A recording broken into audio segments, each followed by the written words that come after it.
live. Yep, live for 6 seconds. I'm going to take a quick breather because it takes a little while for people to get in. And then we're going to just start. I'm wondering if I should start having background music.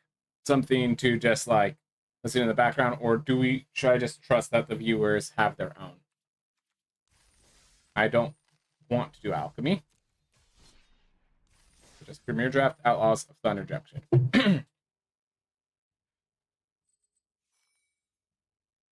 Whew.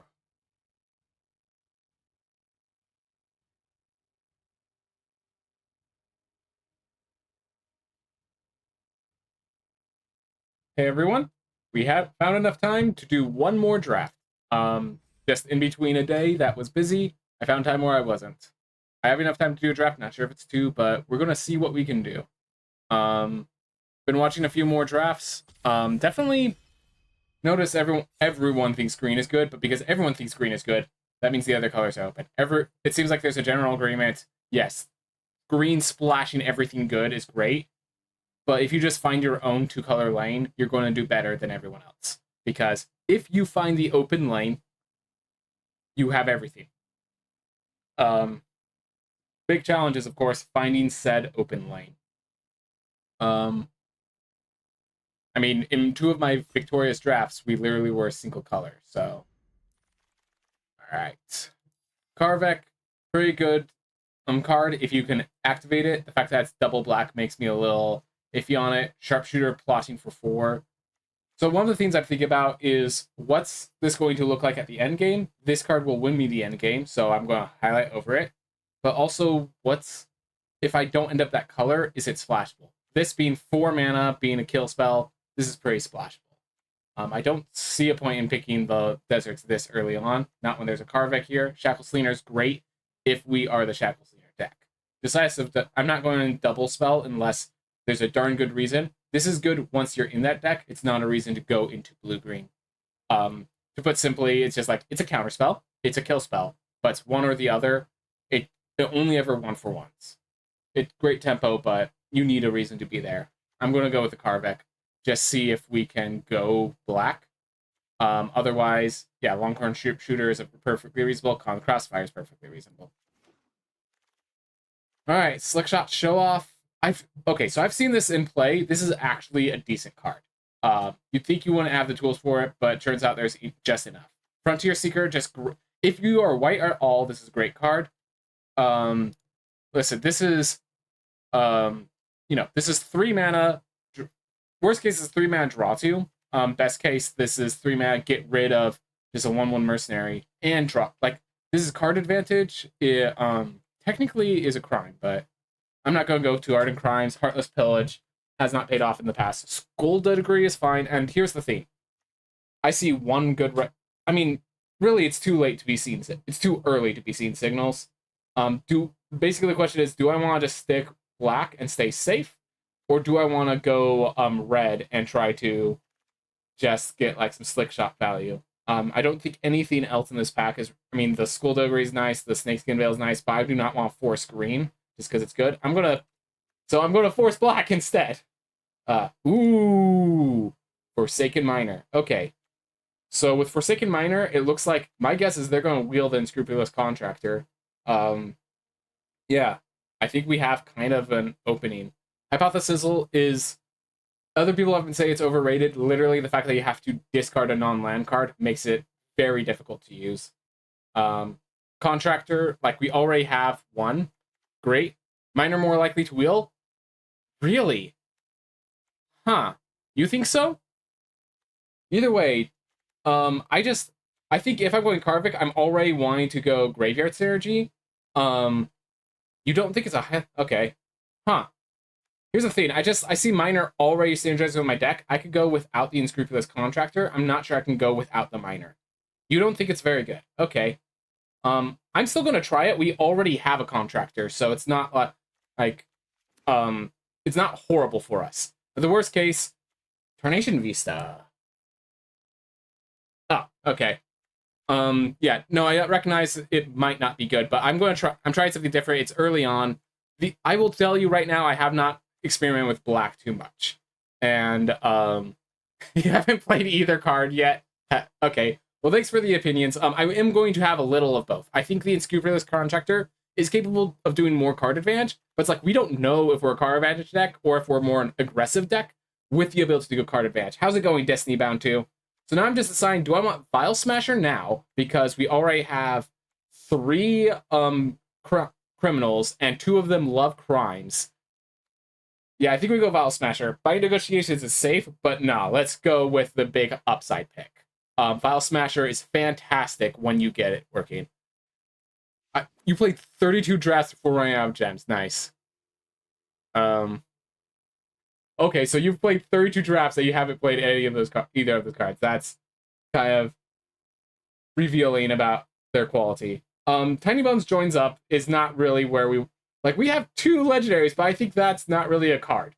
It's, I mean, it 1-for-1s with this card, but they choose what's discarding, and then that criming isn't really all that important. Ooh, Ferocification. Ooh, you recently got to Binding of Isaac. Yeah, no, I played Binding of Isaac before any of the DLC came out. I finished the original and then just stopped. Pick Your Death best card here. I've just seen Ferocification allow you to break through board stalls, and so I'm gonna give it a chance. Again, like, I haven't played with this color combination very often. Might just okay. I think I'm so Ty Joaquin. If we went white, would be a pretty darn good card. Rooftop Assassin. I don't know. I feel like we're not really. I mean, we could attack with a Forsaken Miner. They block, and then we kill it. So that might be a nice little synergy. But it might just be the Forlorn Flats. Literally just a land that does crime and allows us to possibly splash. Yeah, no. Getting to 100% by Isaac is a huge dedication. Like I said, I got to 100% back when there was 0 updates. Now the game's like 12 times as large, and I just didn't have a reason to go back. The Flying Lifelink can save you by itself. All right, I'll give it a shot. I mean, it is an off-color land, but so I'm willing to try out. Skullcrack, let's see. Deals 3 damage target player. So this is only gaining life and preventing damage. This is only interfering with that. Neutralize the guards. I have seen someone play this, and the Surveil 2 is pretty nice. Ambush Gigapede, though. This, we don't know if we need top end, but if we need top end, this is an amazing card for it. Otherwise, the Abraded Bluffs is actually not as bad as it sounds. If we got both of those, we could have easily splashed red-black, like on Mardu colors. But I think I'm going to go with a Gigapede right now. Oh, I literally looked back and saw there was the 2-mana 1/3 that deals 1. That was probably better. We already have 1 Rooftop Assassin. I'd rather have the Highway Robbery, have a way to filter through our deck. Possibly just, if we can't use the Gigapede, discard it to draw more. If we flood in lands, discard lands to draw more, sacrifice lands to draw more. Like, Highway Robbery, having 1 in your deck is always useful. We already have a Rooftop Assassin. I'm not very high on Black Snag Buzzard. I feel like a lot of times I'm playing it as a 2-mana 2/1 flyer that comes in a turn late. So, not really that path. I'll pick Caught in the Crossfire, I think. Does have ability. Well, I mean, we have a lot. I think all, other than the insect, all of us, yeah, we're all, so for 100%, I think it's all 20 enemies, all items, all enemies, all secrets. Okay. Sorry, I'm just like thinking about this pick. This does not target anything, so it's not a crime. I'm almost picking Bristling Backwoods just because it's a crime. All right, well, I ran out of time, so we'll just stick with that. Nizumi Linkbreaker. Normally, I'd say this isn't very good, but it's a mercenary for Vile Smasher. It's a second mercenary for Vile Smasher. It's a sacrifice for Unscrupulous Contractor. It's like, it gives us the pump spells. I think this is going to synergize with our deck better, and we already have 1 Highway Robbery. We don't want to glove. We don't want too many of those. And if we want to be the aggressive deck, that allows us to be aggressive. Speaking of which, having the ability to make it so their biggest creature can't even block us and have a constant refueling source of crime, I think that's what we want as well. Queen, Corrupted Conviction, Rodeo. I have no idea if this card's good. I think just a 4-mana 3/4 isn't going to be big enough. We have to find spots for it. We already have 2 sacrifice fodder cards for Corrupted Conviction. I think we're going to go for the card draw. And hey, pick your own death table. So I know, I believe it was Destiny Bound saying that that was probably the best pick in the pack. Nice little combat trick.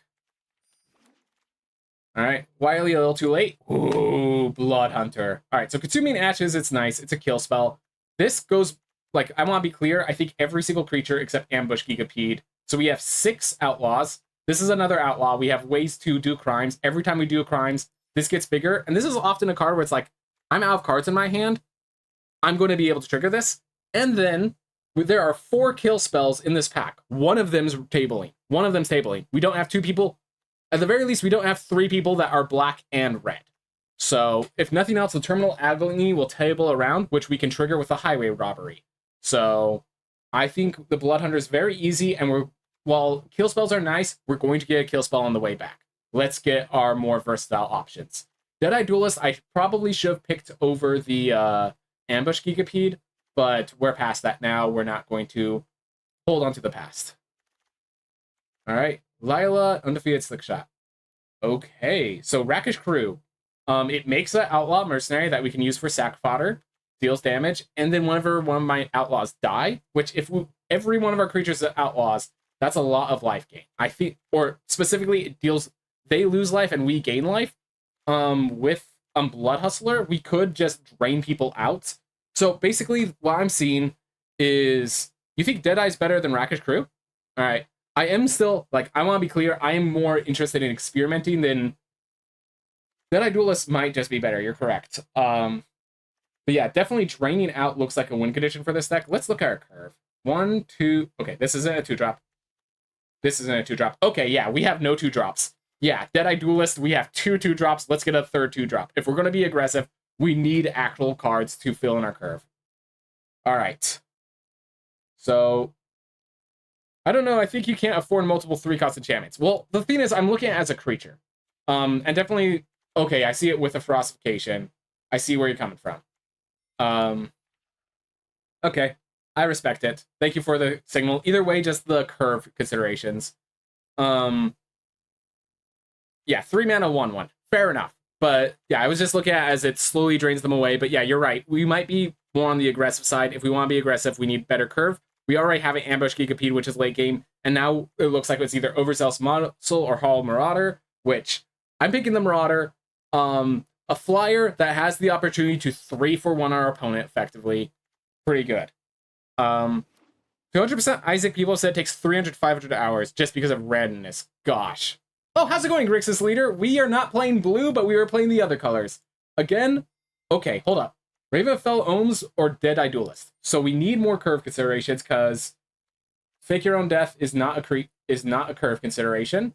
Highway Robbery is not really a curve consideration. So it's a question of, do we want to commit more crimes to gain life, or do we want to just have more ways to commit crimes? You had 3 of that Rakdos entrapment, and it was a disaster. Jeez. Okay, and yeah, now that I think about it, honestly, the 1/3 body is better than the 1/2 body, and you're right, if we see the Rakdos enchantment, we are picking it. And if we are picking it, we want to make sure we're not going to glut that position in our curve. Now with a Deadeye Duelist, I'm wondering, I think Forsaken Mire becomes better because we could attack more freely. This allows the Rooftop Assassin to attack more freely. The Prickly Pear was great, but as I was saying, I do not want to glut on 3-drops. If we get one of those powerhouse 3-drops, that would change things. Yeah, Prickly Pear is top tier. I recognize that. But I think I just needed the 2-drop. I think at this point, it might just be a consideration that if we're going to stay low to the curve, we want to actually stay low to that curve. Ooh, Jagged Barons. Vault Plunderer. Which one was Vault Plunderer? I'm sorry, I can't think of it on the top of my head. I think the Jagged Barons is actually better than either of Rattleback. So the Jagged Barons really helps us with, oh, that one. Yeah, okay, I could see that. I just see that, like, a lot of 1/1 mercenaries might block it and pull us off. I will state I'm thinking not fast enough. Gosh. Okay, I guess I'm picking the Apothecary. That desert was really difficult not to pick. I wish they would just get rid of the common land slot and always have dual lands. I mean, I agree. In one aspect, I agree. In another aspect, I feel like if they're going to do that, the dual lands need to be weak. I like when they do stuff like that, but also we have no splashing, so I'm going to just grab the Sterling Hound. It's probably not making the deck. It's going to the sideboard. But I don't think splashing Eartha Joe makes enough sense. So put that there. Desperate Bloodseeker. It's not an outlaw, but you know what? It commits crimes. It's a great 2-mana 2/2. We start having consideration. So 3 1-drops, 1, 2, 3, 4, 5 2-drops. All right, so we have a good curve to start us off. I can move these guys back here. 1, 2, 3, 4. I'm considering Ferocification to play there. And like I said, we get a kill spell back. So now the question is, do we want the Terminal Agony that we can Madness with Highway Robbery, or the Consuming Ashes, which can Exile and Surveil? I honestly think the Consuming Ashes is worth it. And yeah, I do recognize I probably should have picked the Desert. I respect that. It was honestly the fact that the Desert went so long was actually surprising. Skullduggery, if we're going to be more aggressive, this is a crime committer. This is a combat trick that blows them out because they cannot afford to play around it when it's yeah, they can't afford to play around Skullduggery when I'm tacking in with the Forsaken Miners and stuff like that. So I think the Skullduggery is actually where this deck wants to be. Wow. Unfortunately, like I said, we did not pick the card, so I do not think we could splash. Then again, I don't think there's ever a world where the Overzealous Muscle makes in our deck. I'm going to put the Metamorphic Blast in here just in case. I don't think this is making our deck, but it's good to have that. It looks like splashing in the Grixis colors is kind of what they're saying you can do. All right, Bedevil, kill spell, but this is always tabling. No one else is red-black. People are rarely red-black. No chance. No chance. I'm thinking it's the Cunning Coyote. Just if we are going as aggressive as we seem to be going, we throw that back at the sideboard. We grab this. The Devil's going to rotate back around, so we'll have a kill spell there. I think that's kind of where I'm going. And then from here on, I think I start heavily.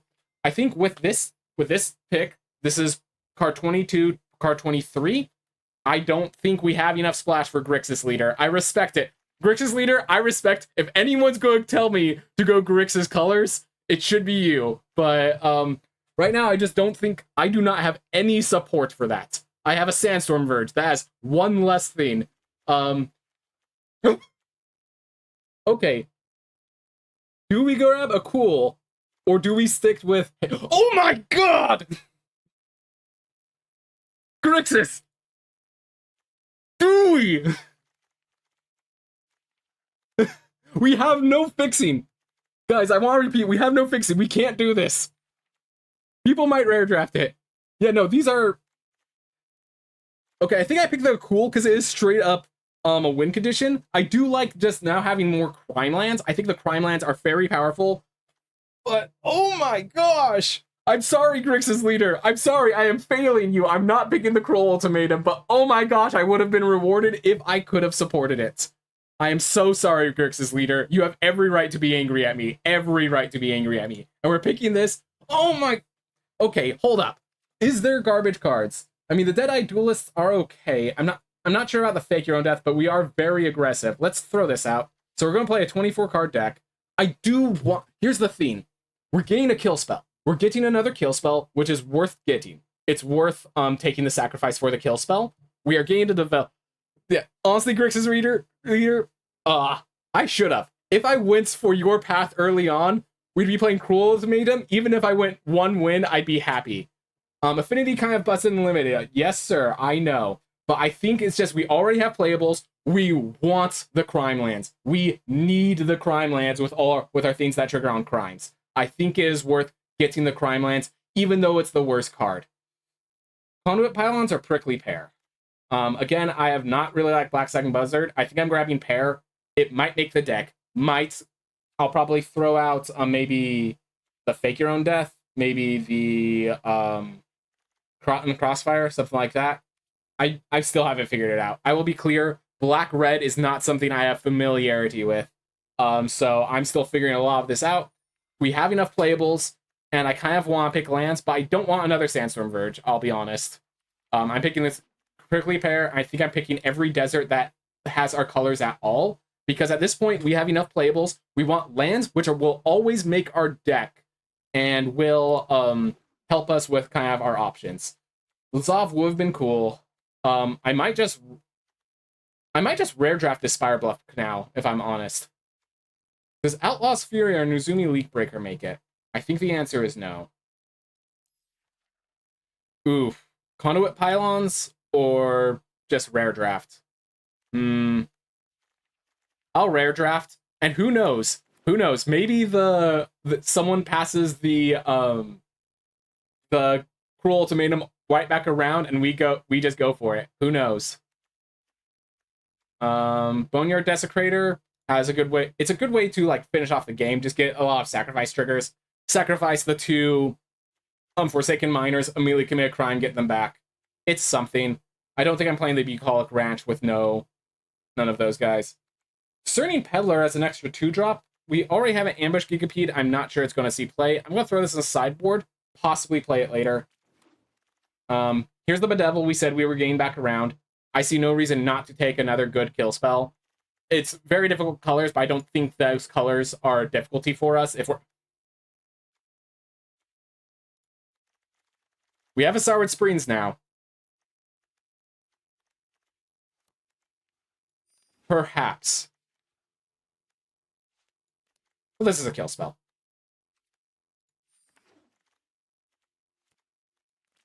Perhaps.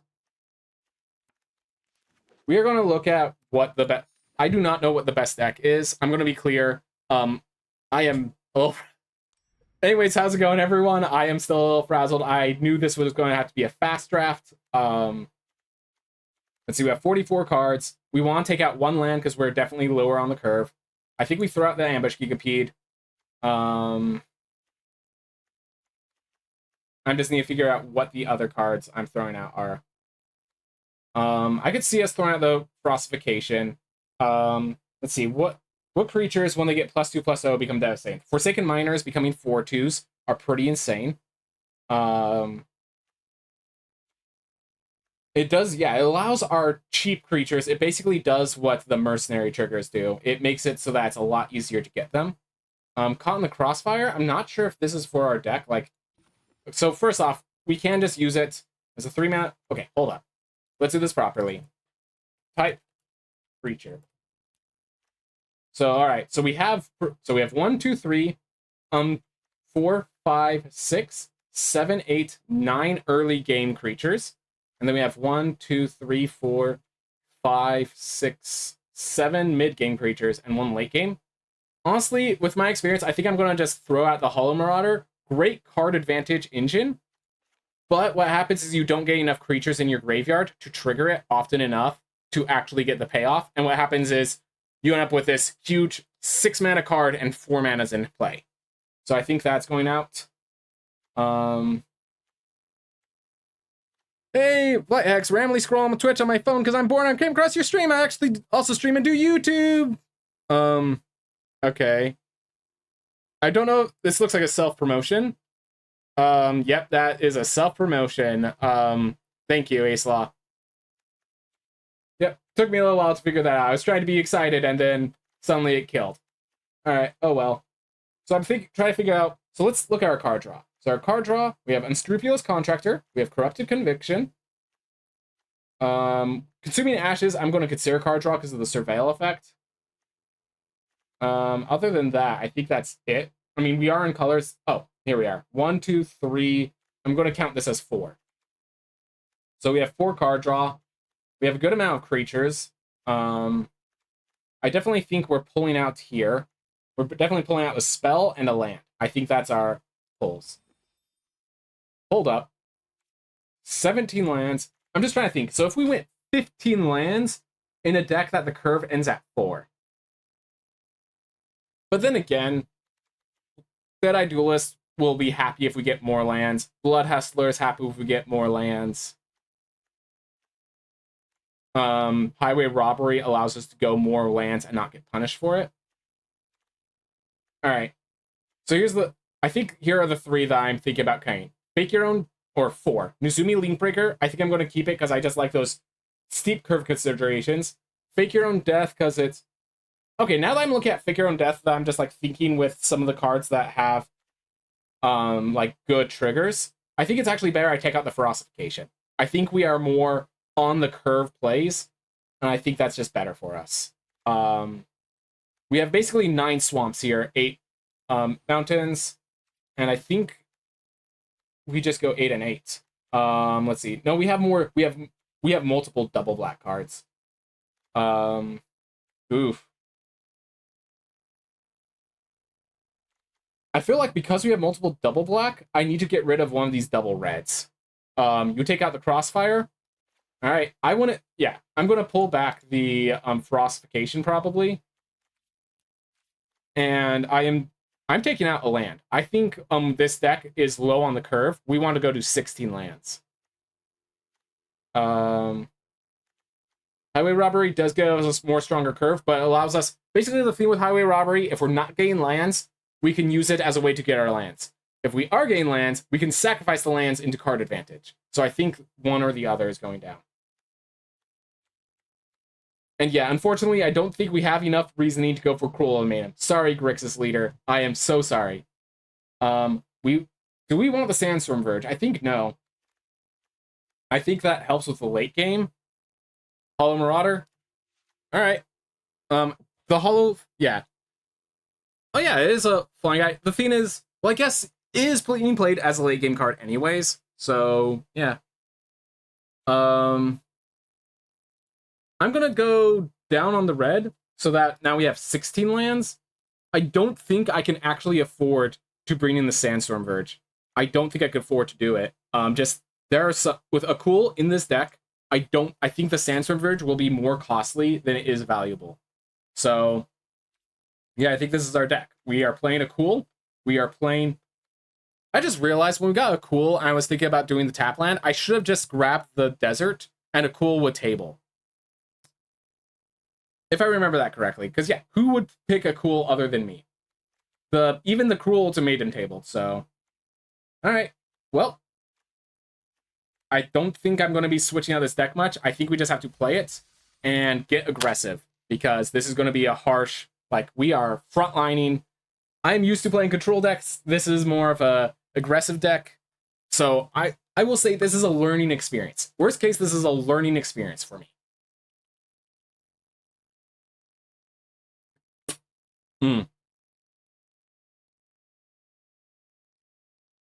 Got it. A cool is more relevant for someone to rare draft. Yes, I know that any of the crime spree cards or whatever, once it fills up. Okay, so Festering Gulch into Forsaken Miner. So here's the problem. I kind of need to draw a land. Well, suddenly 16 lands is punishing. But okay, so hold up. If I draw a red, I get Scorching Shot. Positive vibing. Thank you for the positive vibes, Grixis leader. All right, so I have a little overlay. It's saying I have a 42% chance to draw a land. I get 2 shots at it. If I hit the land, Unscrupulous Contractor gets me all the card advantage I need. Apothecary gives me any sort of lifelink or things I need. Do we go for the risk, or do we mulligan and hope for a better second hand? I think because we're going first, we go for the mulligan. Because we're going first. Because we have the other effects. They also has taken a mulligan. I'm going to keep this, throw back a Scorching Shot. We have a Blood Hustler. We can fake our own death.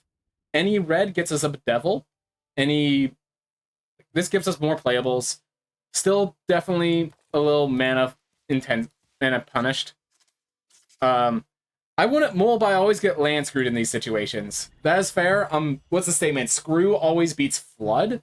And I am playing 16 lands, so the chances of my flood is a bit more of a screw is more likely. So it's like, I would be a flood situation, but it's not exactly a good spot to be in. But hey, never punished. Never punished.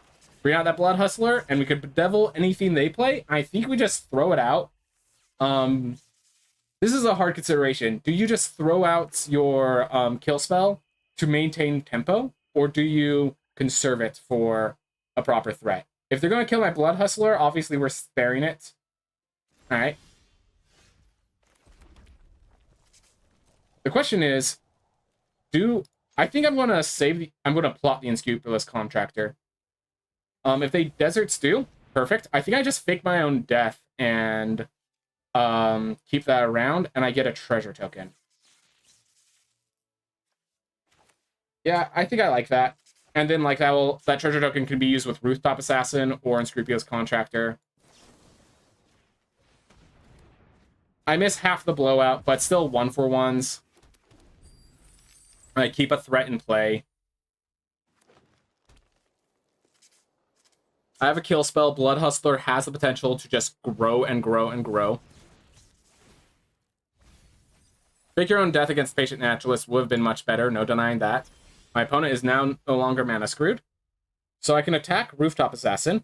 I could Bedevil and Sween in, but if I do that, then I don't really have a kill spell anymore. Oof, I'm actually in a tough spot just because that Patient Naturalist is... I probably should have just gone for the Unscrupulous Contractor play. I could plot Unscrupulous Contractor and be ready to sacrifice it if they do something reckless. I don't think bedeviling a 2-3 is worthwhile when Bloodhunter can grow my way out of it. I don't think I want to play this just to sacrifice it immediately. I would draw 2 cards. So I can use this, sacrifice itself, draw 2 cards, lose 2 life.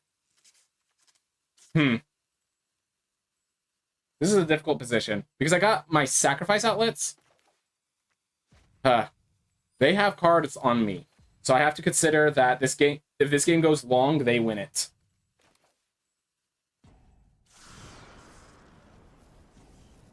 I'm gonna plot this. It's ambitious, and like I feel like I've played multiple. I've already made 2 mistakes in this game. I think I have already made 2 mistakes in this game. So, and that might have been one of them, but like, I feel like I just need to find my way around this situation. Patient Naturalist attacking in is not really a punishment. This guy living on would be a punishment. So I think, so I can bedevil that, turn this into a 2-2.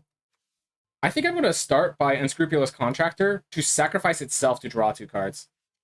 The Deadeye Duelist blocks the Patient Naturalist well enough. I think that's fine. Probably should have done this last turn then, because then I could have got the land. But this is a situation we're in now. This thing can keep growing. I say we don't give it the opportunity. And this allows my Blood Hustler to grow. And I think holding up the Corrupted Conviction is more important than the Deadeye Duelist right for this turn. On future turns, we might change that around. I definitely think I'm in a kind of... These sacrifice triggers aren't really lining up as I need them to. I should have saved that Fake Your Own Death for a better position. Desperate Bloodseeker is a little unfortunate for me. So here's what I'm going to do. I think I'm going to attack, and then if they block, I make each opponent lose 1 life, and I gain 1 life, which is a crime, which will allow me this to become a 3-3. And that should put me well within this game once more. And they plot a Black Snag Buzzard, which doesn't really scare me. Oh my gosh, I have a Skullduggery. I don't think that matters here. I'm going to start by attacking. Alright. And then I'm going to drop the Boneyard Desecrator because of the treasure token, which treasure tokens are quite valuable. I'm holding up both a Corrupted Conviction and a Skullduggery if they have a trick like that. Alright. I think I want the card draw, and like Skullduggery keeps this alive, but I think with a 6-2 in play, I'm not going to be worried about that right now. Ambush Gigapede is a little rough for me, but we will find our way around. If they block the Ambush Gigapede, the Menace means they have to block with multiple. Boneyard Desecrator stalls anything that's not Ambush Gigapede. You're a few turns late. If I attack and they don't block, I'm in a bad spot. If I attack and they do block, I'm in a good spot. Alright. This creates an untapped treasure token. That's very nice to know. So I could turn this into a 4-5, Skullduggery, and get it back. I think I'm just going to play the Deadeye Duelist and basically say you're in a bad spot. I could Skullduggery with the Deadeye Duelist to get myself into a good situation. To basically kill the Black Snag Buzzard because of the reach, to block the Patient Naturalist. If they attack with just the 6/2, I can block with the Dire Duelist and then sacrifice it to get myself some additional positions. This doesn't give me card advantage. Yeah.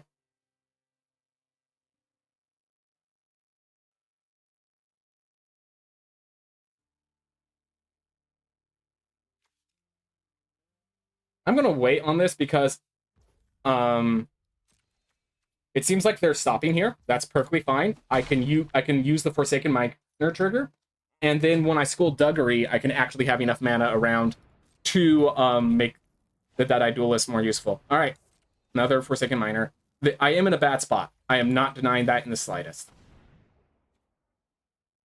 We are going to do this now because I need the treasure token, I think, and I need the extra mana. All right, Ratleback Apothecary.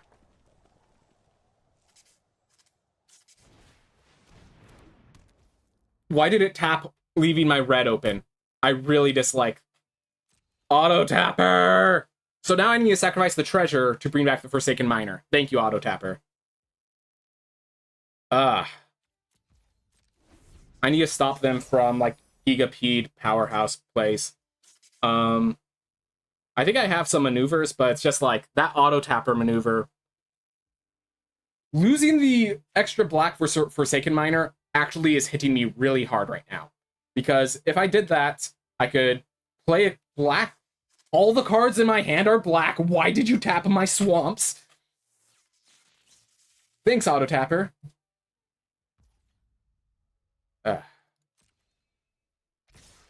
Yep, that is not unreasonable, honestly. So let's see. I think this kills the 4/2. This kills the 3/2. This kills the 1/3, and I shrink down the Desperate Bloodseeker with Skullduggery, and give this guy lifelink. And then I take 5. Alright, target creature I control, target creature I don't control. And now here's the annoying thing. So this guy's going to gain lifelink. And now I have to sacrifice the treasure because of the Auto Tapper. Thank you.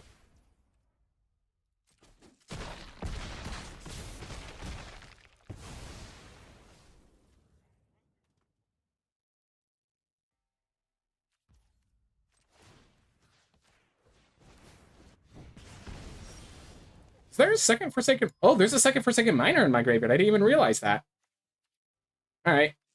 Well, I think at this point, now I win the late game because I have a Consuming Ashes. I can sacrifice... Okay.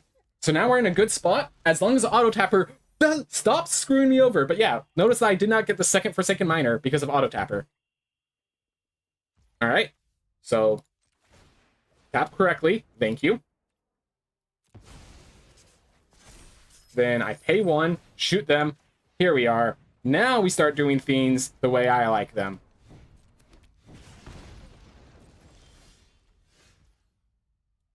All right.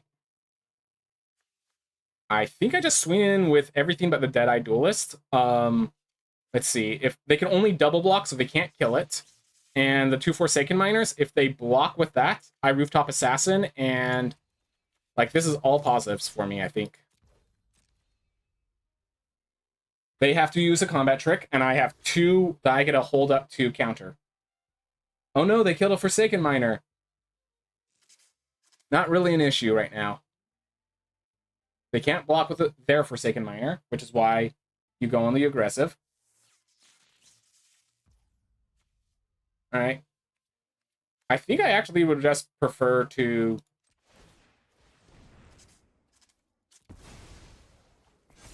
keep mana open. Alright, they're at 5 health.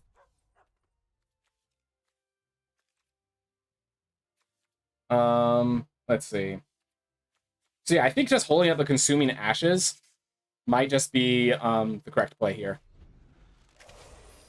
And if they do nothing, again, make my Boneyard Desecrator even bigger, sack the Forsaken Miner, and get 2 more. Pillage the Bog. They're looking for a card that can get them out of this situation. If it's a big freaking creature, I just kill it. If it's not a big freaking creature, I don't think it's enough. They do not have, it's white and black. The only board clears are in, what color is it? White. So I think we're good. They have one thing to give a murder, destroy target creature. All right, I can't protect it. Good play on their part. Good play. But the fact that they had to pull out a kill spell instead of like a way to get board presence is huge for me. All right. Well, I'm definitely blocking here. They're out of cards. So I'm wondering, do I just Consuming Ashes this? I'm just like trying to map it out. I think I have lethal very soon. Okay, so hold up. So I Consuming Ashes, they're Desperate Bloodseeker.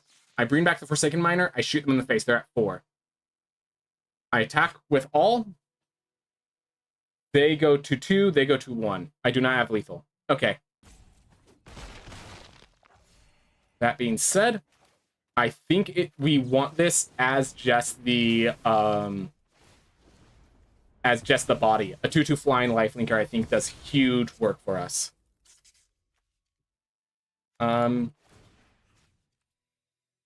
I think we save it one more turn. All right. So this, and then I have enough to Skullduggery. 1, 2, 3, 4, 5, 6, 7. All right.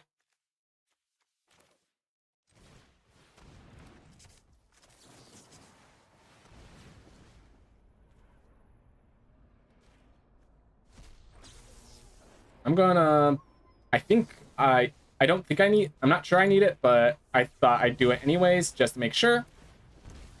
Submit 0. Yep. And that prime is enough. All right, cool. Definitely made a lot of mistakes. Definitely could have played that better in a lot of ways. Definitely need to watch the auto tapper. Oh my gosh, why are you tapping my black lands when I have no red cards? 4, 5, 6, 7, 8, 9, 10. Okay, so it looks like our opponent got mana flooded quite a bit.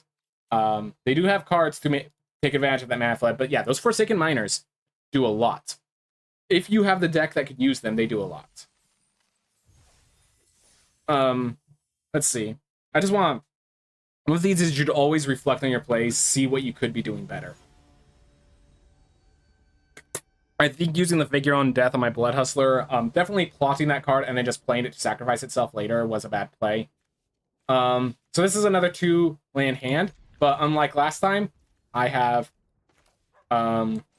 Forsaken Miner turn 1. I need to organize that, but yeah, Forsaken Miner turn 1. And then I think I Deadeye Duelist. If I draw a land, I could Blood Hustler and immediately shoot. And this also allows me to block their Forsaken Miner.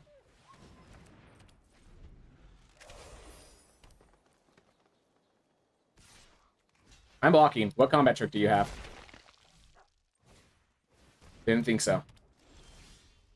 Perfect. I'm only attacking with you.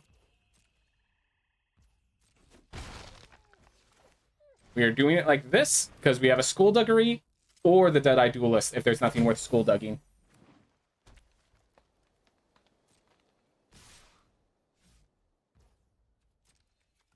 Let's see it. I could... Oh. Really quick. Get myself the pump. No reason to expend the Skullduggery if I don't need to. Let's see if you have anything to respond with. No? Alright. I can play Karvek and still hold up the Deadeye Peen. I think it's just better to play a cool and say, hey, have fun killing this.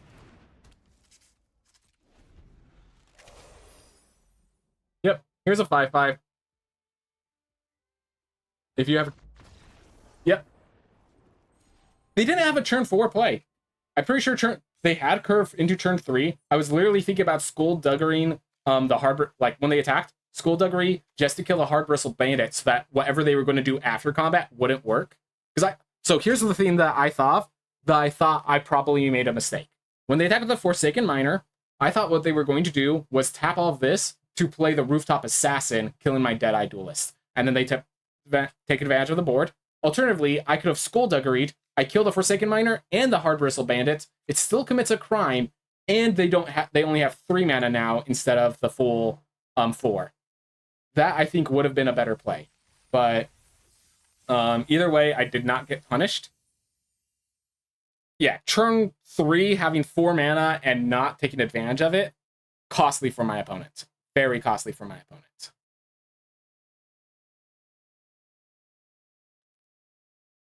But yeah, Skullduggery versus all of the what was it saying?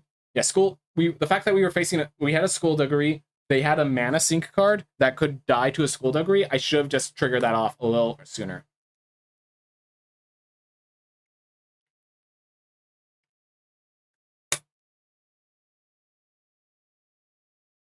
All right. Ooh.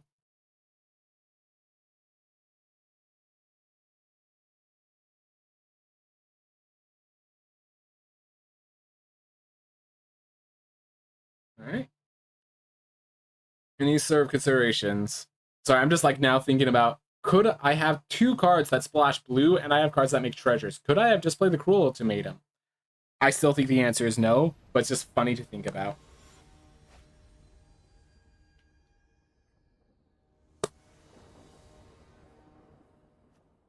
All right. Forsaken Miner, attack, play the Festering Gulch. Next turn, Mountain, attack, Rowback Apothecary. Pause, if I draw a red, a cool, and by then, hopefully, if they manage to finish all of that off, Hollow Marauder comes in, thanks to being cheaper. But yeah, I'm going to say that we probably find a Hollow Marauder being too expensive a lot of the time. Oh, if Hollow Marauder is cheap enough, the trigger actually gives us it's a crime when it enters the battlefield, so we could do something with that. All right. Start by attacking. You never block. If you block, you're making a mistake, and you surely know that. Please make the mistake.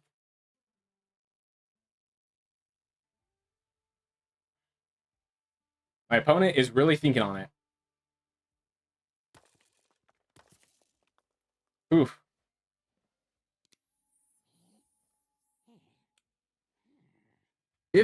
If they block, Festering Gulch commits a crime and they get taken out. So they should not block. If they block, they tell me they're very defensive, and they tell me they're happy to make mistakes.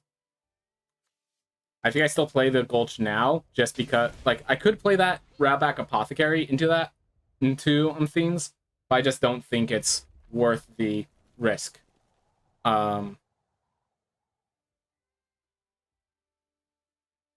I think this next turn, I attack and then I play my land. Just the extra bait is valuable.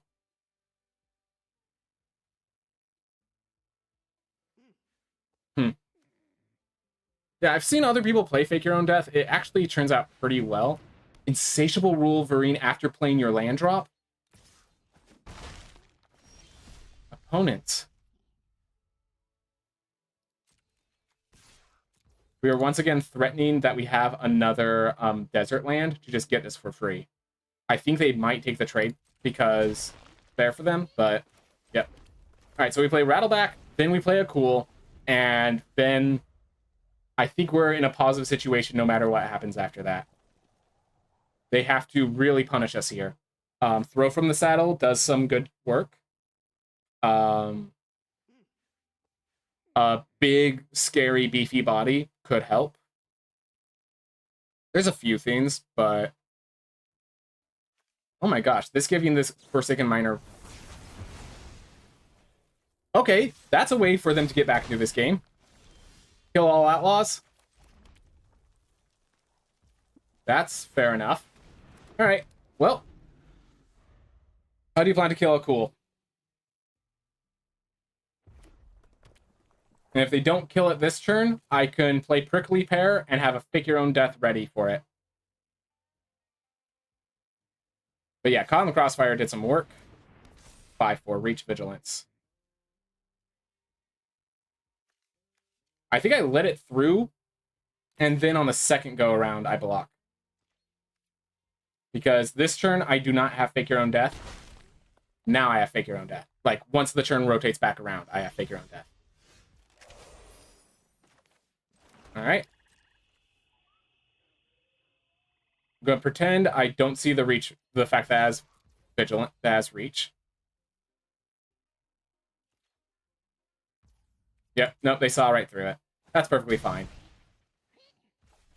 But here, now I have Prickly Pear, and Fake Your Own Death giving +2 attack allows Prickly Pear to trigger twice. If they go to kill something this turn, the Fake Your Own Death does work. If they fail to kill something, Prickly Pear does work. Yeah, so Fake Your Own Death is looking really good right now because it's a good... It maintains tempo parity very effectively.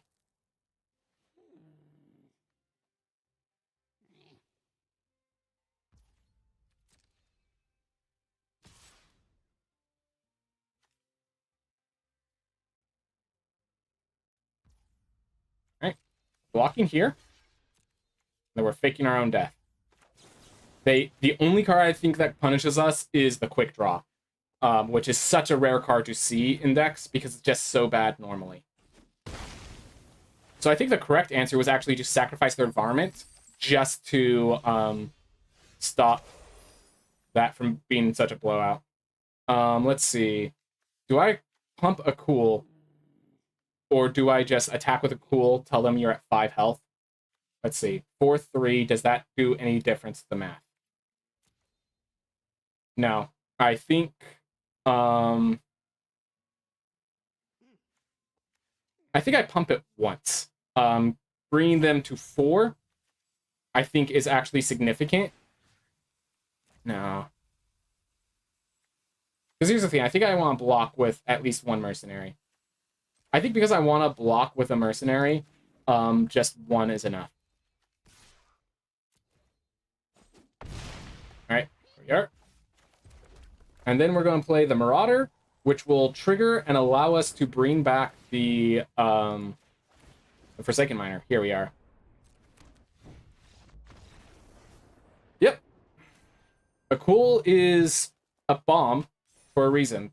As long as it lives, you must warn. Powerhouse. If we brought them to 3, this would bring them to 2. Yeah, I think just that was fine. Definitely having the mercenary to block. I think we could have just kept them at 5, honestly.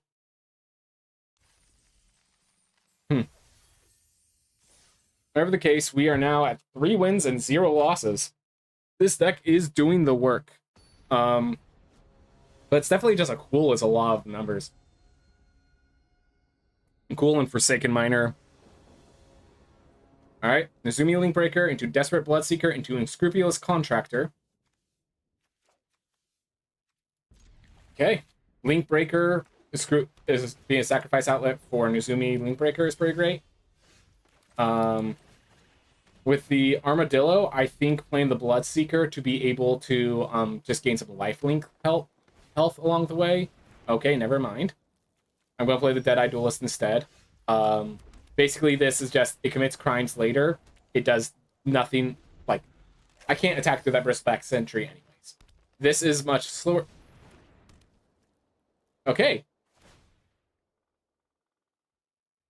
We need to draw a kill spell ASAP. Ornery Tubblewag will just win the game on its own.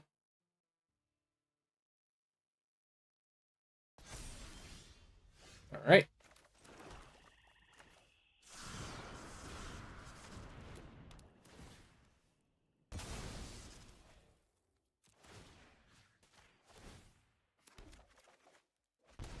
That is not... So, yeah, we have enough kill spells in this deck.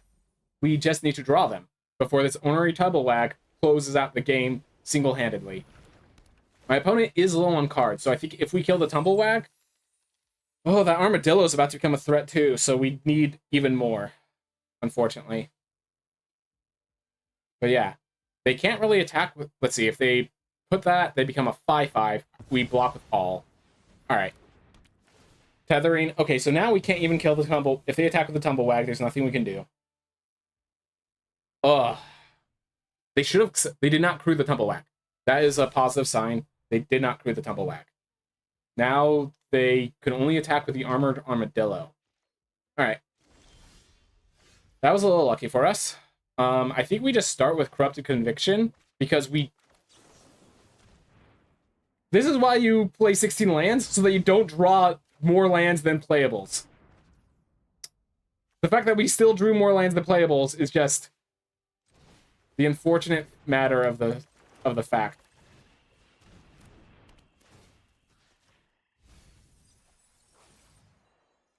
Well, we drew 1, 2, 3, 4, 5, 6, 7, 8, 9. We have drawn over half the lands in our entire deck. And it's turn 4.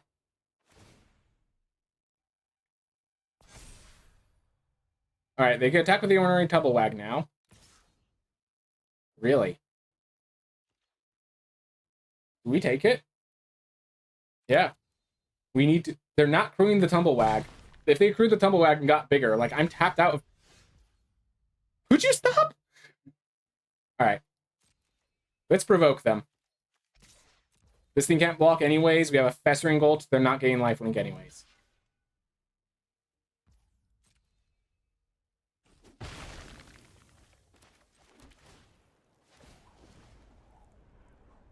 Alright. Yeah, no, so we are mana flooded. Our opponent has an Ornery Tumblewag. We could still draw kill spells to get ourselves out of this situation.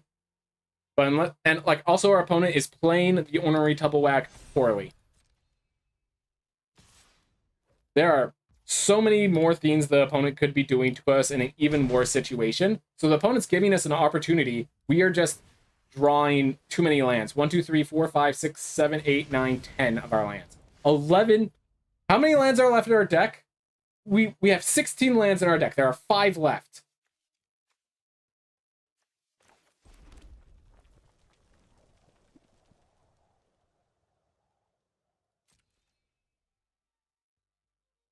I'm still going to keep swinging in with this because it can't block and at least imposes the threat of something more to our opponent.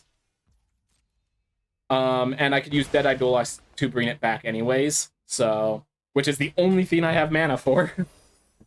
Yeah, my opponent could have killed us this turn if they were playing more aggressively.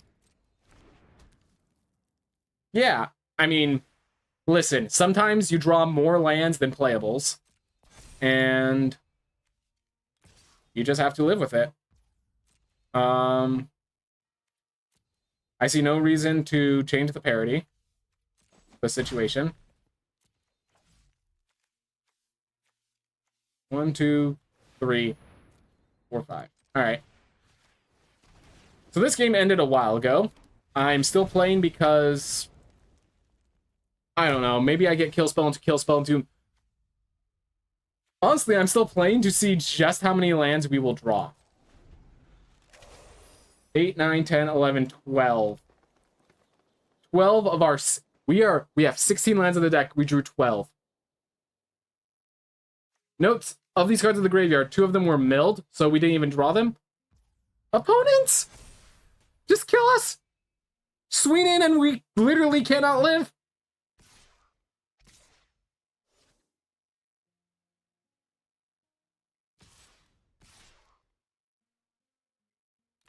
Yes, there you are. And now I have to block the Armored Armadillo, because if I don't, they'll give it +6/+6. And I'm dead. Alright. Change targets. Maybe they don't see that they can pump the Armadillo. Lord knows they've been making mistakes this long.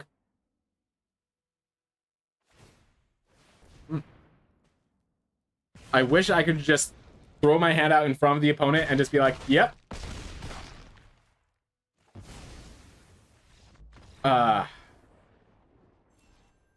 Oh, they still have the... Oh, wait, no, they... Yeah. Yeah. Also, I mean, here's the thing. If you're going to face an opponent that has Ornery Tumblewag and other powerhouses, it's good to do it on the same opponent that you drew no cards and just lands. Yep. 12 of my 16 lands. All right. I know bad luck is not a resource, but I hope it's all flowed out. Drain the swamp. Move back to the actual games. All right. Forsaken Miner into Deadeye Duelist into Blood Hustler Crime into Possible a Cool if I get a red. Yeah, this deck loves going first, but I think our opponent went first this time. They mold again once, so we do have card advantage on them, but we are the aggro deck. Maybe we're not the aggro deck. Okay. Hello, opponents. Well, I mean, our curve is set.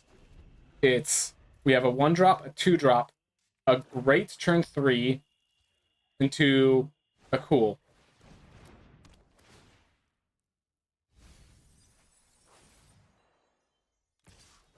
Someone's doing some nice things.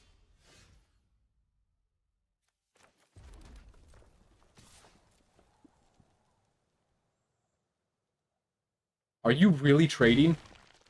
Yeah, you never trade. You never trade there.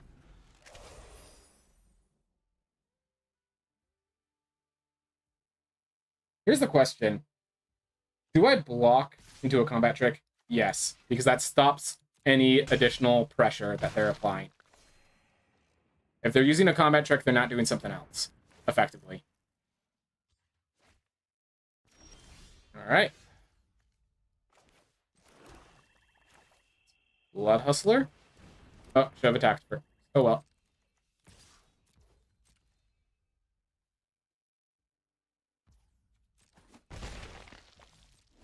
Alright. Question is, do I throw my Blood Hustler in front of the Reckless Lackey and tell them to make a combat trick? That is the big question. So yeah, they are starting to notice that I'm holding up a crime as we speak.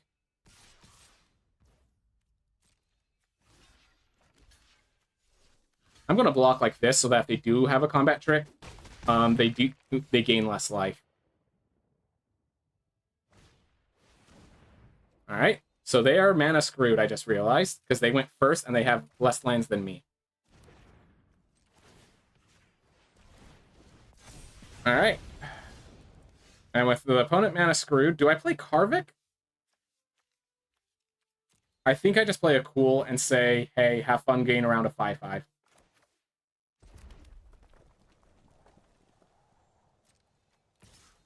Because, yeah, at 2 lands, there aren't many ways to pull it off.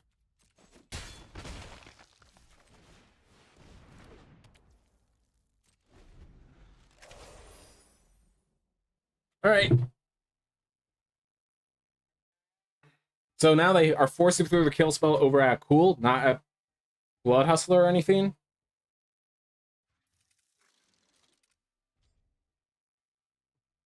They still haven't drawn a land. That is very unfortunate for our opponent. I intend to take full advantage of their misfortune, but I should know. It is pretty sad. I think I just attack with a cool and the Forsaken Miner. I see no reason to throw my Blood Hustler through into this wall of death. I think then I can't. Okay, so I think I'm gonna play. So, yeah, if I Deadeye Duelist, I have a way to peen during their turn and during my turn. I have an additional blocker. They're stuck on lands. The fact that this basically threatens more damage. I can tap 4, 7, 6.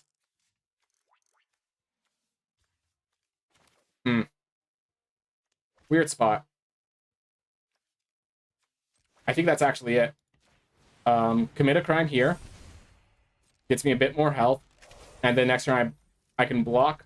Pump there at 6. And the Deadeye Duelist must be killed along with the Akul. Deadeye Duelist plus Akul is a kill. If they have something to kill, if they have like a Bedevil here, Bedevil's not enough, but Scorching Shots is the 2 mana deal 5. I can still Corrupted Conviction my Akul, turn it into card draw. Karavik later will become a cool, again, UZ Deadeye Duelist, which is insane now that I think about it. Because target black card from my graveyard, which a cool is a black card.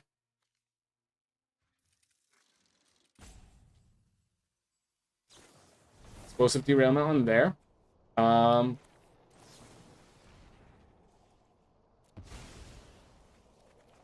mean, actually, hold up. If I just shot with Deadeye Duelist, that was lethal. I made a mistake there, everyone. I made a mistake there. Oh, wait, they have blood. Never mind. They have a Desperate Bloodseeker to gain life. That was not a mistake. That was perfectly acceptable.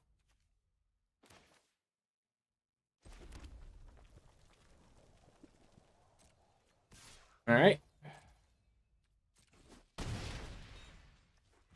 This only does black cards, but I think it's about time we play it and just put them through the ringer.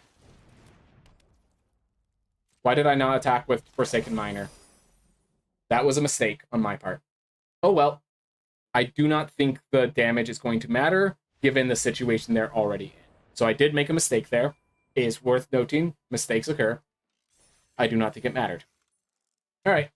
Keep it moving. Keep it going. The only game we've lost was the absurd mana flood game. Monstrous Warleech. Picked mill 4 cards. So this could be pretty big with some of the new card, with the not the spree cards, but like the push pull, sort of like just being an 8 mana card in my grave. I wonder if there's something there.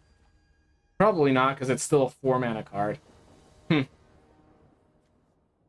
Yeah, just given that it's a 4 mana card, it's probably not. Nothing's there. All right, Forsaken Miner first. Then we can attack. If they block Festering Gulch, bring back the Forsaken Miner. If they don't block Gulch, Link Breaker. And then I have a Bedevil. And then I start building it for Hollow Marauder.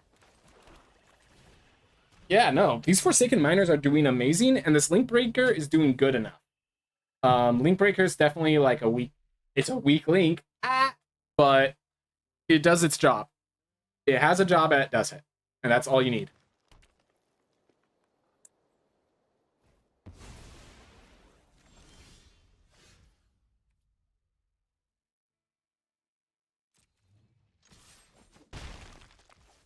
And I think I do play the Festering Gulch because next turn I want to play Karvek.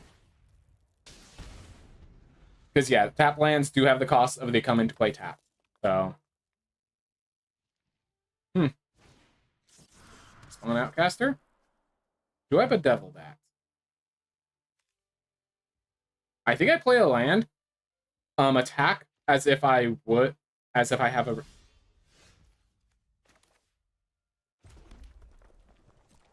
I think I'm going to attack with a Forsaken Miner. Just scare them into thinking I have a combat trick. I'm not scared of the Beast Spawn Outcaster right now.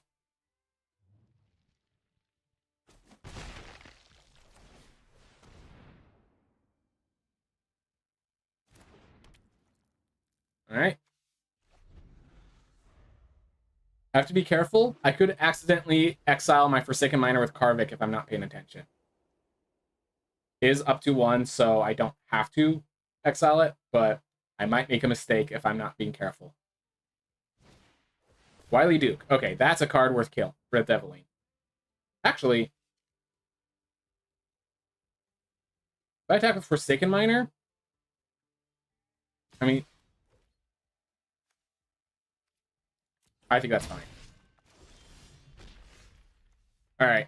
Channel logo is very cool. Oh, yeah, I have a friend. I gotta figure out how to connect it with things, but yeah, my friend made the logo for me. I paid some money. I gotta look up what their name was again. But yeah, I specifically had it made because I love the idea of just like this little tadpole having to climb its way up in the world.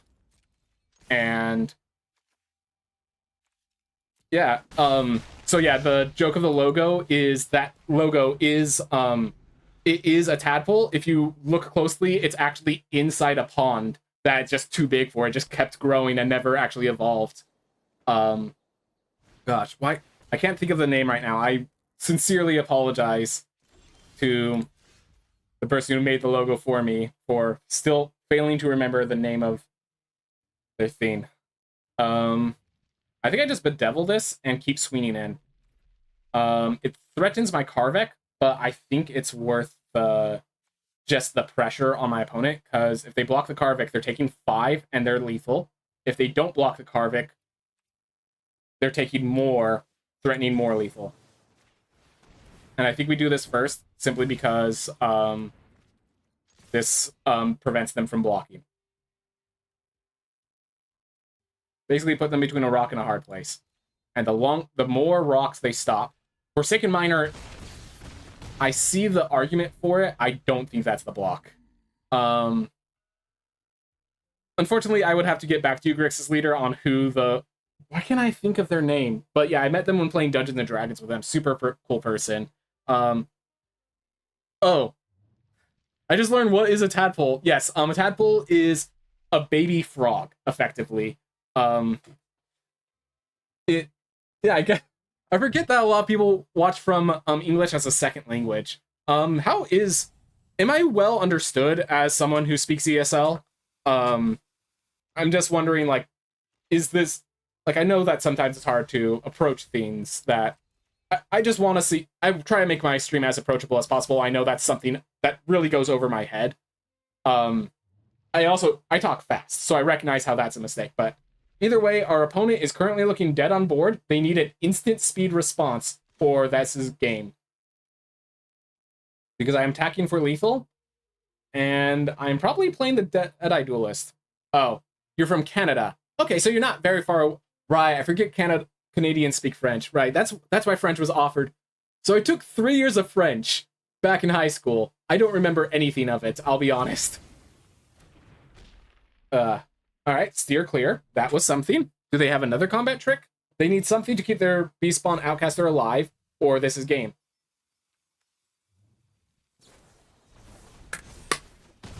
Alright. I'm going to play Boneyard Desecrator, because if they don't have a creature... Boneyard Desecrator or Deadeye Duelist? I think Desecrator, because this says, hey, you need a creature next turn, or Menace gets you. And it sets the Menace is getting them. They also have to, the Link Breaker bringing them to 1, then means it's lethal with a Deadeye Duelist. So we have lethal 3 ways. So just keep swinging in. If they surprise another creature, Nezumi Link Breaker does the job. If they don't, Menace does the job. Holy cows, gaining life. Good for them. Alright. Link Breaker still does some damage, and then Hollow Marauder. And I better manually tap, because if I don't, BS is going to happen. Right, so they have to double block. I will kill the Holy Cow. Don't. The auto-ordering is mean sometimes. No. We have 2 Forsaken Marauders in my graveyard. I want to do it like this. Thank you. You are talking very clearly. Fast, but not too fast. Yes! I can catch each word. Awesome. Thank you. I know I talk fast, even when I get excited, I sometimes talk faster. And I do recognize that, and that was what I was worried about. But anyways, I think our opponent is now well and dead. They had a very good control game, but I think I just dismantled it well enough. I'm still at 17 health. This Outcaster, I will say, I'm really proud of my opponent for realizing that they had to play this plot this on turn 2 and just play it on turn 3 with no advantage. I think my opponent did everything they could to win this game. I think my opponent played very well. The steer clear, the Wily Duke. The only thing they could have done better is they could have blocked the Forsaken Miner back when they had the Outcaster, but they had no idea. They probably thought I had some other bigger threat. They thought they were just going to get shot. I would get the creature back, and it wasn't worth the risk. Once they made the change and realized what was going on, my opponent played it as well I think they could have. So props to our opponents. Unfortunately, double Forsaken Miner early on in the game is amazing. All right. We are at 5 wins. So at 5 wins, I am an MTGA streamer too. Yeah, I expected with a name like Grixis Leader you would be. You mostly play constructed formats. I play some previous drafts if I can afford some. I understand.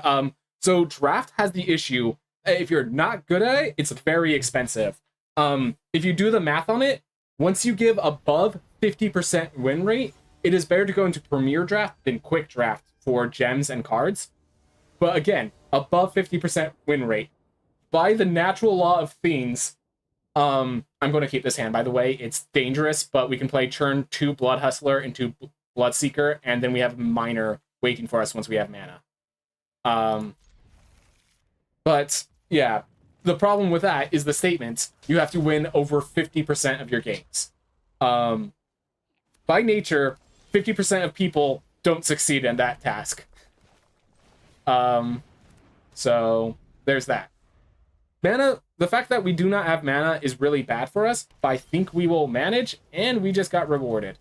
I think I go with the Bloodseeker, mill them. I think that is the better play. On a later turn, I could Scorching Shot and Forsaken Miner. And yes, I think running head first into a Steer Clear is perfectly acceptable. What if I just mana ruined my opponent? Yep.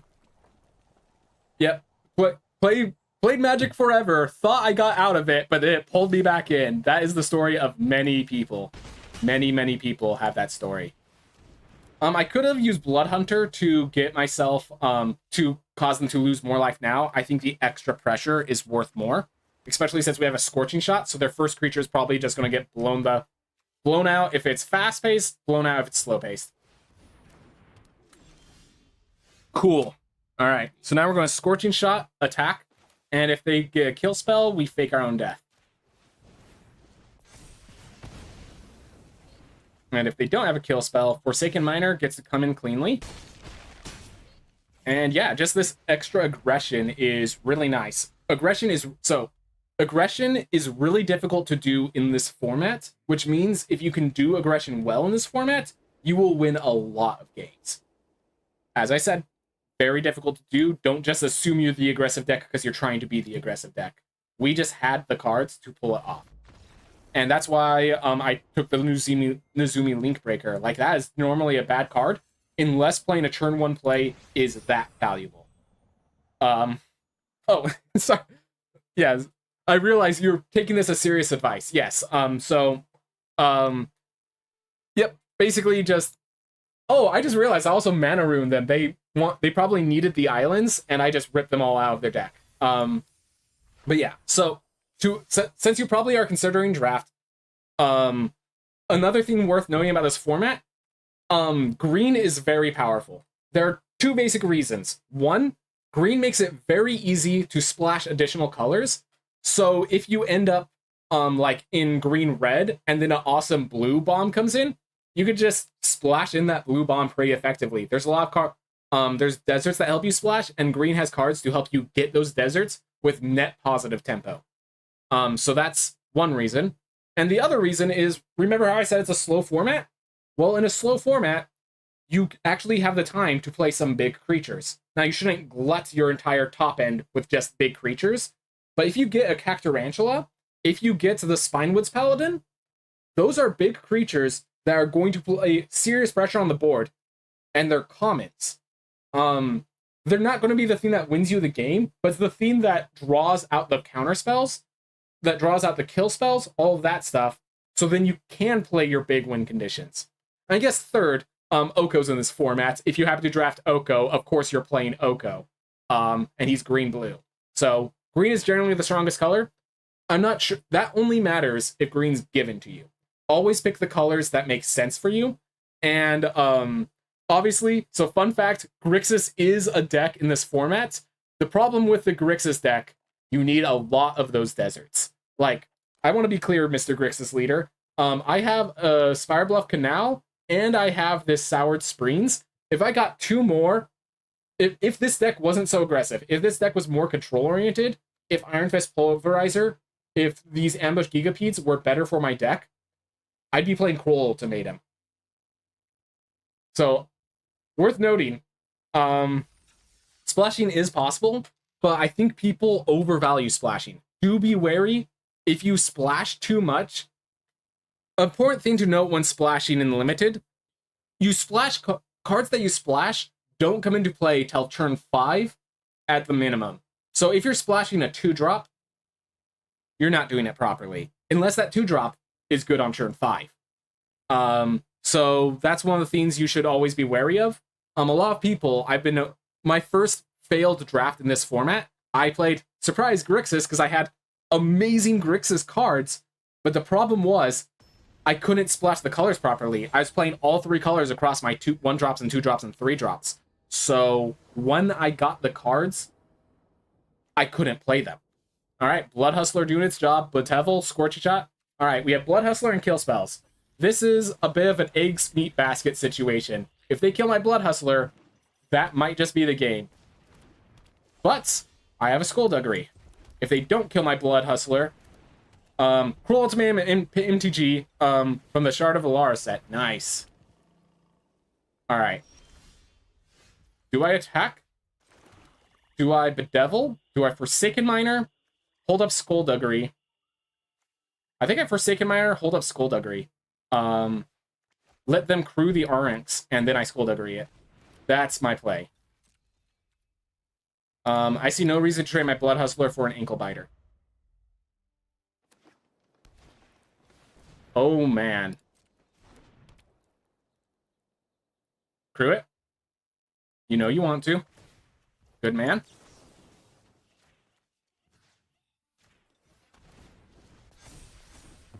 There we are. So, the thing is, when they crew like that, how do I phrase this? I'm going to save the Bedevil. I want them to invest into the Congregation Gryph, and then I'm going to Bedevil it. Oof. I might need to clear shot that instead.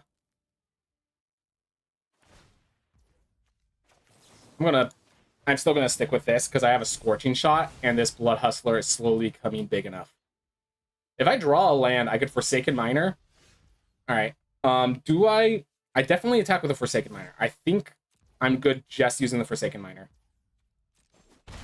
I'm going to Boneyard Desecrator and just say I'm going to start applying more pressure. I'd rather play more threats than try to get some Scorching Shot, than like save up for the red. But the moment I get that second red, and this was one of the threats, because I have such intense mana demands, it's starting to get costly.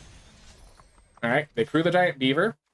Here's the thing: I can attack with a Boneyard Desecrator, and sack. They can't block with. If they block the Giant Beaver, they get an advantage.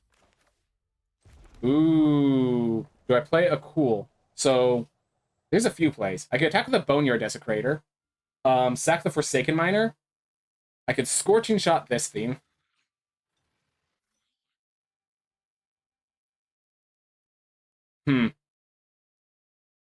A lot of options.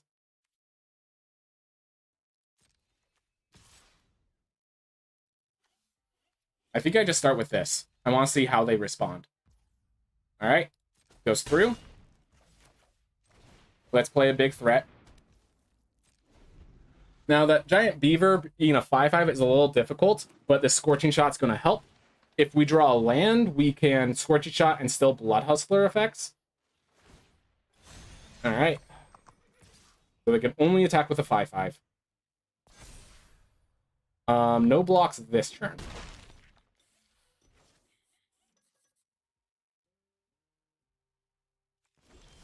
All right.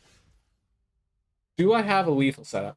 No, but here's an idea. I could tap double black to sacrifice that, then Scorching Shot, kill that, then immediately get the Forsaken Miner back, attack with a 4/5, and I think that's good enough.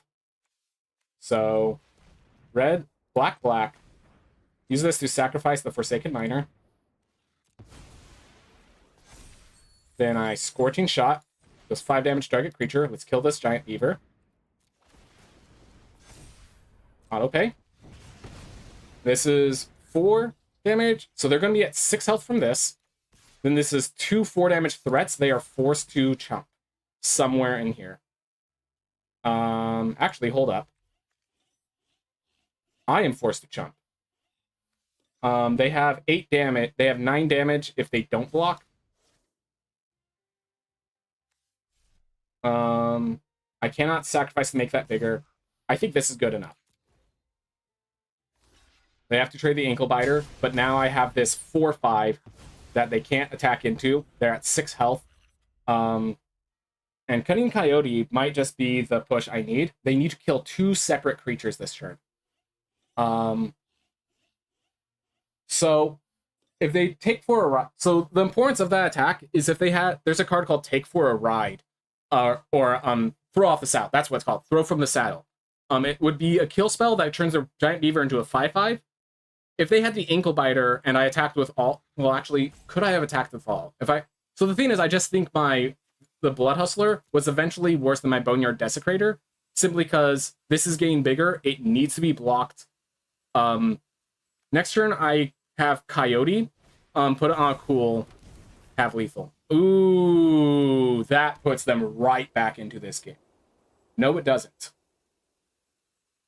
This puts them in a good spot, but they're not in the game. The Boneyard Desecrator single-handedly, and this is what I was saying, the Boneyard Desecrator having that extra power single-handedly keeps them out of this game. All right, so here's what I'm going to do. I'm going to Cunning Coyote. I'm not going to attack with it. I'm using it literally to get a cool into 6 power, because it gives another target creature, and then I attack. Nothing else has reach, so they have to chump block the Akul. And since they're chump blocking the Akul, that allows, that means that they're stuck in that position for next turn. And now I have an additional blocker. I think it's better to actually play the land and just make sure Boneyard Desecrator has the ability to sacrifice both Forsaken Miner and the Coyote if I need to. Basically, their plan here is swing out. That is the only play they have. I block 1. Good game. All right. Block here. Block here. Then I'm going to sacrifice the Forsaken Miner. I am not going to sacrifice the Cunning Coyote on the following grounds. We already have lethal. If they have a trample effect, I would have died. So I'm going to let them kill the Coyote instead of blocking it. My turn. All right. Just enough lands and no more. Awesome. Whew. Oh, I just realized, Grix, you just said that you played the original Shards. Nice. The original Cold. So back then, Cruel Ultimatum was like, I'm pretty sure that was the constructed deck of the time. So that's pretty awesome, Grixis Leader. Sorry that I took so long for that to wrap in my head. Either way, 7 wins, 1 loss. And what did it? It was just aggression. If you can pull off aggression, it works. The notes about that aggression, 3 1-drops. So right off the bat, if you have decent 1-drops, that does work. Most decks do not have 1-drops at all. If you're not the aggressive deck, there's little point in having 1-drops. So if you are the aggressive deck, 1, you're going to get them. 2, if they are good. Like, this Forsaken Miner did so much work. Then it's just like also having a solid 2-drops right behind it. Blood Hustler was constantly a threat that they had to deal with. If they left it on ground, it did a lot. Deadeye Duelist, constant way to chip damage. Even when they got the big creatures, the extra 1 damage each turn was huge, plus the ability to trigger crimes, which for the other 2 cards, I don't think I ever drew this card. That being said, from playing against it, Vile Smatcher is insane. Any of the 2-color cards, for the uncommon 2-color cards, are usually insane. No problem. I'm not sure if it was this strong, honestly. I just know that it was amazed by the power if you could cast it. So, in case you're wondering, I specifically remember during that format, there was a Grixis control deck that would run, I think, 3 copies of Cruel Ultimatum, and basically the question of who wins is who casts Cruel Ultimatum first. People started playing cards that, when this card is discarded, have an additional effect, because it was their only way to get back into the game from Cruel Ultimatum. That last part I'm not sure is true, but I know for a fact Cruel Ultimatum was format defining. It was a very strong card. There's a reason Grixis is probably the most beloved 3-color combination. It was the only, I think it was the only ultimatum that saw play during that era, because they had 5.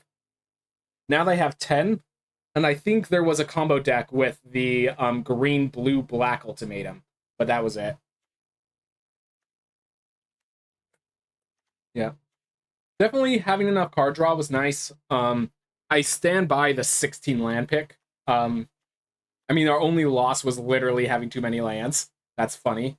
The Hollow Marauder, when it does work, it's great, and it didn't get stuck in our...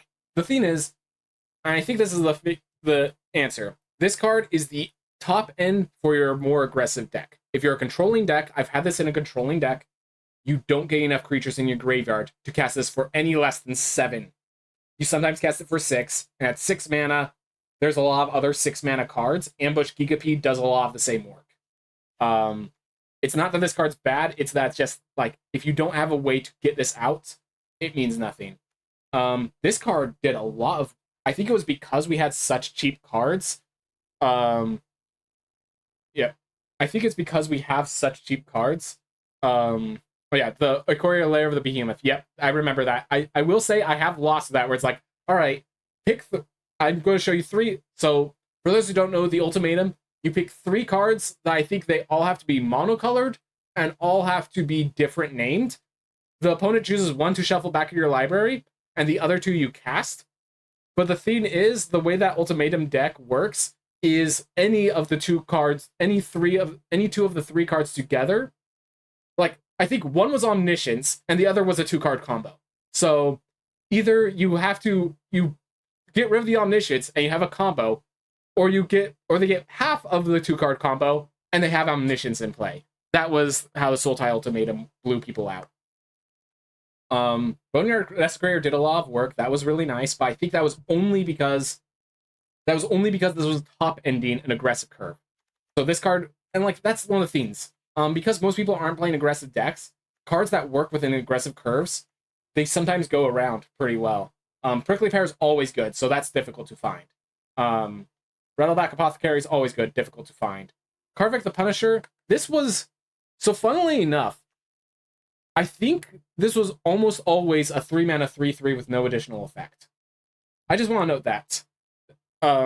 Need to start your stream? Have a pleasure. Yeah, thank you, Grixis Leader. I need to go take care of Mother's Day stuff, so this is my only draft. Dude, that'd be awesome, Grixis. Feel free to come by anytime. I don't stream very often, I'm going to be honest. And it's kind of random when I do. But if you feel like it, feel free. Have a wonderful day, Grixis Leader. And thank you for coming by. But yeah, as for the wrap-up, Karvik was just a 3-mana 3/3. That's all it was. Which is kind of worth noting. Like, this is a good late game card, but we never got to... If we went to the late game, it's because we were going to die. Skullduggery, fantastic. I knew that this was going to be a great combat trick. What I didn't know is there was going to be so many 1-drops that are worth... 1 toughness creatures that were worth killing. I am going to move this up in how much I value it. Corrupted Conviction did enough. I mean, I feel like when this deck worked, it wasn't because it had card draw, it's because it didn't need card draw. Fake Your Own Death, good enough. Highway Robbery, I don't think we ever saw it. But yeah, we saw the new Zumi Link Breaker. When you need a 1-mana card, this is a great 1-mana card. And I think just, yeah, this deck just worked out. This deck did everything it needed to do and nothing more. Alright. With that, I'm just going to open packs on stream in case people want to see it. And then I'm going to close it up. Alright. Free Strider Lookout. Okay. So there's a crime deck that I want to, or desert deck I want to build. This is the way the deck ramps. I'm excited for this because one of the problems is it's not Topiary Stomper. So if you play it on turn 3, it sometimes just dies. But if you play it and then on turn 4, if you play it, then play a tap land, this immediately triggers, and then it can trigger every other turn effectively because it always has something.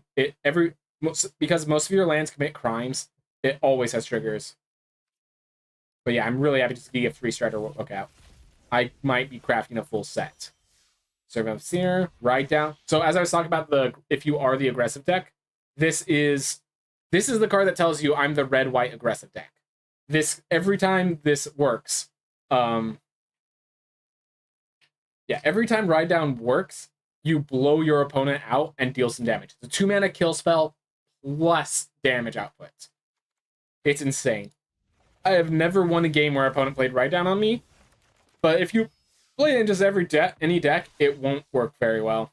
Helen joins up. The problem is you exile a card with mana value 3 or less. In other words, you exile a card that's of equal value. The way people play this is with like the adventure cards. There's one that costs 2 but has a 7-mana adventure. I don't really think that's where you should be with this card. It's just a very, how do I explain it? It's a very eggs meat basket deck. You have to find this card, you need to have that card in your hand. This doesn't, if this drew a card and then had that effect or something, the problem is these cards have legendary enchantments. They need to do something when they enter the battlefield. This does nothing. This makes things bigger later, but the legendary creature decks don't need that. And this is 3 mana to cheat out a card that costs 3 mana. So you're just down 1 card and -1 churn. So yeah. Shoot the I like that. This is my rare. Shoot the Sheriff is the one that people have decks for. Yeah. Alright. Keep moving. Just fill up all the cards. Demonic Ruckus. Kind of nice. Tiny Bones. Okay. I like Tiny Bones. I feel like this card, once people figure out what kind of mid-range deck wants it, it's going to do some work. It's able to be your early game and your late game. Always nice to get a mythic wild card. Always nice to get wild cards. Not much to say, but always it's better than a card because you can just craft the card. Seraphic Steed. Alright, this card, I don't think it sees any constructed play. In Limited, I had opponents draft 2 in my sealed pool at home. Opponent played 2 Seraphic Steeds. Yeah. That game wasn't close. Constructed, not really much to say. Alright, we got a rare, an Outcast the Trailblazer.